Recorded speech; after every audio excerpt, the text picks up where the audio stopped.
Good evening, everyone. So pleased you could join us. It is my undying pleasure to accompany you on a walking tour as we uncover the colorful history of the Empress Theatre. As we celebrate the grand reopening, I invite you to learn of the many reincarnations and of the many memories stowed away beneath its stages. As we enter the lobby, imagine the opulent 1920s when I first began my tenancy as caretaker on these premises. Lavish was our theatre, running burlesque and vaudeville shows, incredible performers, ravishing dancers. Oh, how the culture thrived. Unfortunately, those days came to a strange halt. You see, in those days, many of the performers stayed in the upstairs rooms as artists in residence. As fate would have it, one of them, in a fit of sleepwalking somnambulant rage, stabbed the other members of their troupe. In their waking horror, they hurled themselves out of the window on the second floor. It was all rather dramatic, you might say. But still, I'm fond of those innocent days, daydreaming of them often, though I admit it might sound a little nightmarish to you all. Moving along then.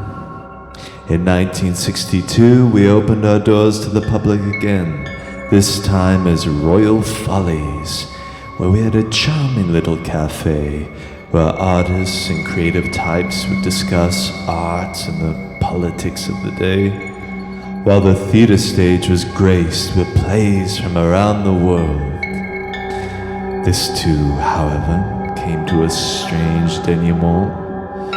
Would you believe it? In the middle of a circus performance, while the high-wire axe was suspended aloft by conductive metal rigging, a drunken lighting tech tripped over a breaker and rather inconveniently ran an incredible voltage current in scintillating and sizzling fashion right through their poor acrobatic souls. Never letting casual inconvenience slow us down. We were a fixture of the 1970s counterculture, then known as Cinema V. We showed a variety of horror flicks, B-movies, blue films, adult classics. Like everything in the 70s, our tenuous Cinema V2 ended in scandal. The owners at the time had their hands in many pockets, and it seems they were caught with their pants down in the office upstairs. You know the drill. Bullets, barbiturates, laundered money, amphetamines. At the time, we thought the party would never end, but after one bad deal went down, once more we had to close our doors. The 1980s. It was a horribly drab time for a dandy like myself. Big wigs of famous players bought us up and ran their Hollywood rom-coms. I could have just died from the boredom. But I'd been caretaker of the Empress for so long, they were obliged to keep me around. Funnily enough, the insurance papers were still in my name.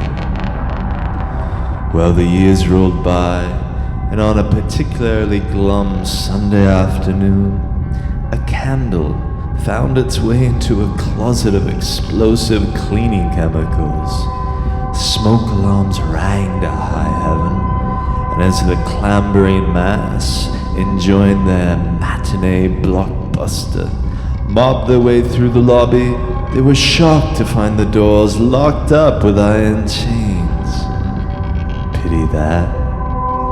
The fire gutted the place, of course, but I've never been the disparaging, hopeless type. Onwards and upwards, I've always said. So, after more than 30 years in a limbo of existential dread, it is my predatory pleasure to welcome you all to our beautifully refurbished Empress Theatre. We hope you will all join us for a drink and a horror flick up on the roof.